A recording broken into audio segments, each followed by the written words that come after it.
Akkam jirtu kabajamoota fi jaalatamtoota hordoftoota biiftuu Oromoo bakkuma jirtanitti nageenyi kenna kan kabajaatiif kan jaalalaa isin haa ga'u isiniin jenna. Hunda dura garuu isinirraa baduu kennaaf dhiifama guddaa isin gaafannee jirra. Gadi jennee nu of kolchaa isiniin jirree jirra dhiifama nu godhaa. Itti aansuudhaan oduu sa'aa kanaa qabannee dhiyaannee jirra. Hanga dhuma sagantaa kanaatti nu wajji turaan affeerraa kenna. Kallattimaan gara mata duree oduu amma qabadheetti yeroo dabru oduun jalqaba. Ogeeyyiin fayyaa Itoophiyaa qaala'insa jireenyaatiin wal qabatee gaafilee garaagaraa mootummaaf dhiyeessanii jiru. Mootummaan immoo gaafilee kanaaf deebii hin kennu akka ta'u taate hojii akka dhaaban akeekkachiisanii jiru. Dabalata oduu kanaa qaba. Oduun itti aanu kun immoo oduu akkaan gammachiisaadha. Waldaan ogeeyyii fayyaa Oromoo idil addunyaa sanbata dhufu Naayiroobitti kora qopheessuuf akka deemu hooggansi walda'ichaa beeksisee jira. Dabalata oduu kanallee qabna. Oduun itti aanu oduu oolmaa Oromiyaati. Oduu oolmaa Oromiyaatti lolli Oromiyaa bakkoota garaagaraatti loltoota mootummaatii fi waraana bilisummaa Oromoo gidduutti deemaa jiru itti fufee jira. Lola bakkoota garaagaraatti loltoota mootummaatii fi waraana bilisummaa Oromoo gidduutti deemaa jiru kanarrattis waraanni bilisummaa Oromoo bakkoota garaagaraatti injifannoo gurguddaa argataa jiraachuu beeksisee jira. Akkasumas miidhaa guddaa loltoota mootummaatti irratti dhaqqabsiisuun mootummaa irratti kasaaraa guddaa akka dhaqqabsiises odeeffannoon nu ga'e ibsee jira. Mootummaanis gara isaati waraana bilisummaa Oromoo wajjin lola keessa kan jiru akka ta'e ibsuudhaan ammallee opereeshinii bifa haaraan baatii tokkoof waraana bilisummaa Oromoo balleessuudhaaf akka labses dhagahamee jira. Guutuu odeeffannoo kana akkasumas guutuu oduu injifannoo wal duraa duubaan akka itti aanu kanatti qabannee jirra. Guutuu oduu wajjin isin wajjin ka turu ani Bariisoo Ganamooti. Guutuun oduu akka itti aanu kanatti isiniif dhiyaata. Hojjettoonni fayyaa Itoophiyaa mootummaa akeekkachiisanii jiru. Itoophiyaa keessatti yeroo ammaa kana mindaan hojjettoota mootummaa seektara mootummaa hunda keessatti qaala'insa jireenyaa yeroo ammaa biyyattiin keessa jirtuun wal qabatee yookaan wal bira qabamee yeroo madaalamu gahaa akka hin taane mirkanaa'aadha. Kana irraa ka'uudhaan hojjettoonni mootummaa yeroo ammaa kana seektara mootummaa garaagaraa irraa gaafii dhiyeessaa jiru. Kanneen keessaa ogeeyyiin fayyaa Itoophiyaa isaaniin tokkodha. Haaluma kanaan ogeeyyiin fayyaa Itoophiyaa gaafilee garaagaraa mootummaaf dhiyeessanii jiru. Ogeeyyiin fayyaa kaffaltii madaalawaa dabalatee akkasumas gaafileen isaanii deebii yoo hin arganne hojii akka dhaabanis mootummaa akeekkachiisanii jiru.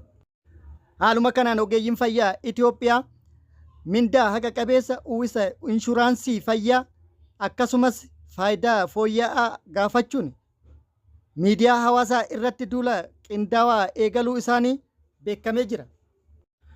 Doktoroota, narsoota, ispeeshaalistootaa fi akkasumas ogeeyyii fayyaa sadarkaa garaagaraa dabalatee ogeeyyiin fayyaa marsaalee miidiyaa hawaasaa adda addaa irratti duula lubbuu baraaraa turre amma keenya haa baraarru yookaan keenya baraaruu qabna jechuudhaan yaaddoo fi gaafilee isaanii kaasaa jiru.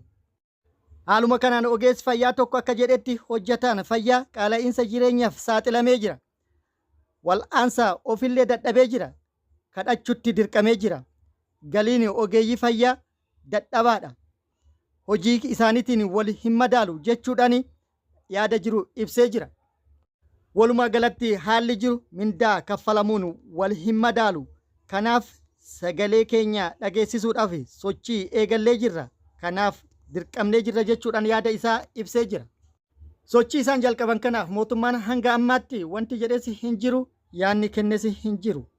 Of duraaf waan kennu garuu kan ilaallu ta'a. Oduun inni itti aanu ogeeyyiin fayyaa Oromoo idil addunyaa sanbata dhufu Naayiroobitti kora gaggeessuuf akka deeman dhagahamee jira. Waldaan ogeeyyii fayyaa Oromoo idil addunyaa bara 2016 Ameerikaatti kan hundaa'e yoo ta'u yeroo jalqabaaf korri kuni kan Ameerikaan alatti gaggeeffatu kan isa jalqabaati. Walda'ichi ogeeyyii fayyaa Oromoo kutaalee addunyaa garaagaraa irra jiran gurmeessuudhaan damee fayyaa irratti hawaasa Oromoo tajaajiluuf kan addunyaa yoo ta'u yeroo ammaa miseensota hedduu horatee jira.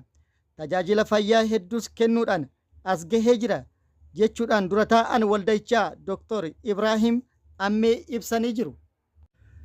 Akkasumas leenjii fi muuxannoo kennuu qorannoo qorachuuf dabalatee dhaabbilee fayyaa biyya keessattii fi yuunivarsiitiilee Oromiyaa faana hojjetaa akka tures ibsee jira. Dhumarratti kora kana cinatti waariin Oromoo yookaan Oromoo Naayit sagantaan jennu ni qophaa'a jedhamee jira.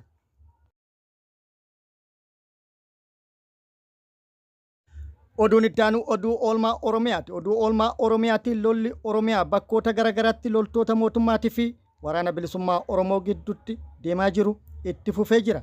Lola bakkoota garaagaraatti deemaa jiru kanarratti waraanni bilisummaa Oromoo haleellaa bal'aa taasisuudhaan loltoota mootummaa irratti miidhaa qaamatii fi lubbuu guddaa akka dhaqqabsiise fi kasaaraa guddaa mootummaa irratti akka dhaqqabsiise beeksisee jira. Mootummaanis kana dura jechuun baatii tokko dura Oromiyaan nagaa jechuudhaan nagaa labsaa kan ture yeroo ammaa kana waraana bilisummaa Oromoo waliin lola guddaa keessa jiraachuu beeksisee jira. Akkasumas dabalataanis labsii haaraa labsuunis beekamee jira. Labsii labseen baatii tokko keessatti woboo Oromiyaa keessaa balleessuuf akka karoorfatee fi hojii akka jalqabees beeksisee jira. Kun akkuma jirutti ta'ee oduun injifannoo waraana bilisummaa Oromoo hedduun nu gaanii jiran. Isaan muraasa akka itti aanu kanatti wal duraa duubaan isiniif qabannee jirra.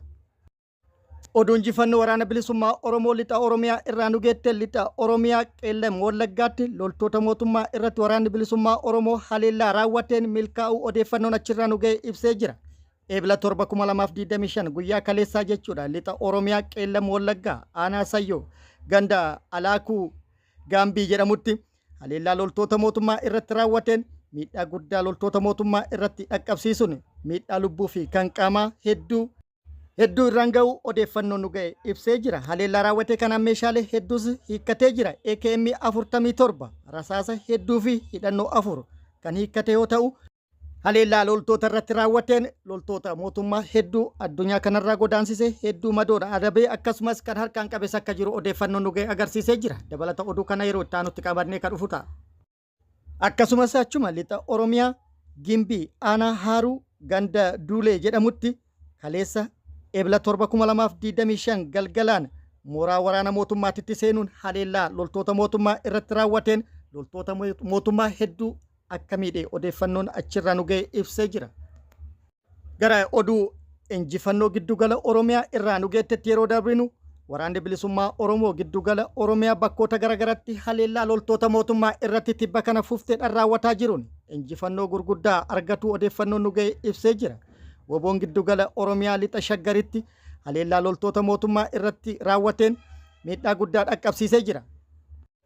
Lixa Shaggar aanaa Abuunaa Gindabaratitti tibba kana fufteedhaan bakkoota garaagaratti haleellaa loltoota mootummaa irratti raawwateen loltoota mootummaa hedduu hojiin alaa akka taasise odeeffannoon nu ga'e ibsee jira. Haaluma kanaan Eebila 7/2025 guyyaa kaleessaa jechuudha aanaa Abuunaa Gindabaratitti lola daqiiqaa 30 qofatti tureen haleellaa raawwateen miidhaa guddaa loltoota mootummaa irratti dhaqqabsiisuun meeshaalee waraanaa hedduu hiikkatee jira. Haleellaa raawwate kanaan bireenii 4 isnaapara 5 AKM 49 kan hiikkate yoo ta'u loltoota mootummaa hedduu addunyaa kanarraa godaansisee hedduu immoo madoodhaan adabee jira. Guutuu oduu kana akkuma nu ga'een kan qabannee dhufnu ta'a. Akkasumas achuma aanaa Abuunaa Gindabarat ganda Gaagoo jedhamutti Eebila 3/2025 haleellaa loltoota mootummaa irratti raawwateen miidhaa guddaa loltoota mootummaa irratti dhaqqabsiisee meeshaalee waraanaa hedduu hiikkatee jira. Haleellaa raawwate kanaan PKM 4 rasaasa PKM 3,450 isnaapara 3 AKM 49 rasaasa AKM 4,360 boombii F1 12 kan harkaa yookaan kan aaraa 7 hidhannoo 22 fi meeshaalee biroollee irraa hiikkatu odeeffannoon nu ga'e addeessee jira. Akkasumas achuma giddugala Oromiyaa Shawaa Bahaa bakkoota garaagaraatti tibba kana fufteedhaan haleellaa loltoota mootummaa irratti raawwatee miidhaa guddaa kan lubbuutii fi kan qaamaa loltoota mootummaa irratti dhaqqabsiisuu beeksisee jira. Haaluma kanaan Shawaa Bahaa aanaa Liiban Cuqqaallatti haleellaa loltoota mootummaa irratti raawwatee loltoota mootummaa hedduu addunyaa kanarraan godaansise hedduu madoodhaan adabee meeshaalee waraanaa hedduus irraa hiikkatu odeeffannoon nu ga'e addeessee jira. Gara oduu injifannoo kibba Oromiyaa irraa nu ga'etti yeroo dabrinu waraanni bilisummaa Oromoo zoonii kibba Oromiyaa Gujii lixatti tarkaanfii loltoota mootummaa irratti fudhateen milkaa'u odeeffannoon achirraa nu ga'e ibsee jira. Halkan edaa jechuun Eebila 7/2025 Gujii lixaa aanaa Kojo'aa ganda Arusee Edeensaa jedhamutti mooraa waraana mootummaa irratti cabsee seenuudhaan haleellaa raawwateen loltoota mootummaa hedduu addunyaa kanarraa godaansisee hedduu madoodhaan adabee jira. Haleellaa raawwate kanaan loltoota mootummaa 10 ol addunyaa kanarraa kan godaansise yoo ta'u kan madaa'an hedduu akka ta'e odeeffannoo achirraa nu ga'e ibsee jira. Akkasumas meeshaalee waraanaa garaagaraa irraa hiikkatus odeeffannoon nu ga'e addeessee jira. Gara oduu injifannoo baha Oromiyaa irraa nu geetten waraanni bilisummaa Oromoo zoonii baha Oromiyaa Harargee lixaatti loltoota mootummaa irratti haleellaa raawwatuun injifannoo gurguddaa argachuu odeeffannoon nu ga'e ibsee jira. Ebla 7 guyyaa kaleessaa jechuudha. Barraaqaan lixa Harargee aanaa Daroo Labuu bakka addaa Bafanee jedhamutti akkasumas naannaa bulchiinsa magaalaa Machaaratti haleellaa raawwatee loltoota mootummaa hedduu addunyaa kanarraa godaansisee jira. Haleellaa raawwate kanaan loltoota mootummaa 47 addunyaa kanarraa kan godaansise akka ta'ee fi 28 madoodhaan kan adabe yoo ta'u sadii harkaan akka qabesi beekamee jira. Loltoonni mootummaa humni guddaan aanaa Daroo Labuu fi aanaa Shanankooluu irraa bobba'uun guyyaa sadiif loon uummata Oromoo qalattee nyaataa kan turtee fi dararaa garaagaraa uummata irratti raawwataa turte yoo ta'u isaan kanarratti haleellaa raawwateen miidhaa guddaa irratti dhaqqabsiisuun injifannoo akka irratti argates odeeffannoo nu ga'e beeksisee jira. Haleellaa kanas kan raawwate itti marsuudhaan buufata isaanii irratti haleellaa raawwateen barraaqaan hedduu isaanii akka addunyaa kanarraa godaansiseef madoodhaan adabe odeeffannoo nu ga'e ibsee jira. Kabajamoota fi jaalatamtoota hordoftoota biiftuu Oroo oduu namaaf qabadhe kana hanga ammaa kana guutuu oduu wajjinis wajji ka ture ani Bariisoo Ganamooti hanga yerootti aanutti deebinee wal agarrutti nageenyi rabbi isiniif haa baay'atu nagatti nu turan hawwii kenna nagatti nu tura.